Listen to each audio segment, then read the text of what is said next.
జై శ్రీరామ్. భగవంతుడిపై ఎలా మనస్సు లగ్నం చెయ్యటం, ఇష్టమైన నామాన్ని సదా మననం చెయ్యటం, ఆయన గుణగుణాలను కీర్తించటం, భగవద్భక్తులను సాధువులను కలుస్తూ ఉండటం, అప్పుడప్పుడు వీలు కలిగించుకొని ప్రాపంచిక విషయాలకు దూరంగా ఏకాంతవాసం వంటివి చెయ్యాలి. వీలు పడకపోతే ఇంట్లోనే ఏదో ఒక మూల కూర్చోవచ్చు.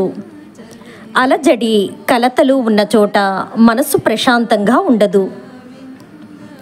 మనం ఏదైనా మొక్కను నాటి పశువుల బారి నుండి దానిని కాపాడేందుకు చుట్టూ కంచె వేసినట్లే ఎప్పుడు ప్రాపంచిక విషయాల చుట్టూ తిరిగే మనస్సుకు ఈ సాధనలు కంచెవలే పనిచేస్తాయి. భగవంతుడే సత్యమని, ప్రాపంచిక ఆకర్షణలన్నీ అసత్యమని బోధపడుతుంది. నిత్య జీవితంలో మీరు చేయవలసిన పనులు, బాధ్యతలు అన్నీ మామూలుగానే నిర్వర్తించవచ్చు. కానీ మనస్సు మాత్రం భగవంతునిపై లగ్నం చెయ్యండి.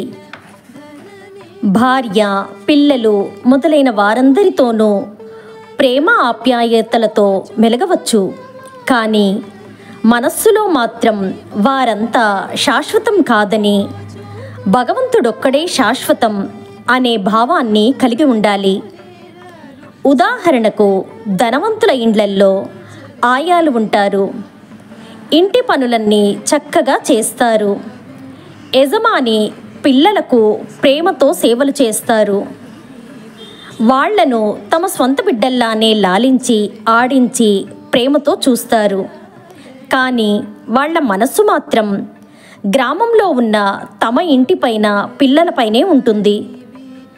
ఈ యజమాని ఇల్లు పిల్లలు తమవిగా భావించరు. ఇంకో ఉదాహరణ, తాబేలు నీళ్లలో తిరుగుతూ ఆహారాన్వేషణ చేస్తూ ఉంటుంది.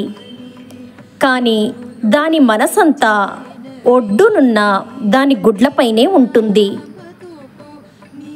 జై శ్రీరామ్.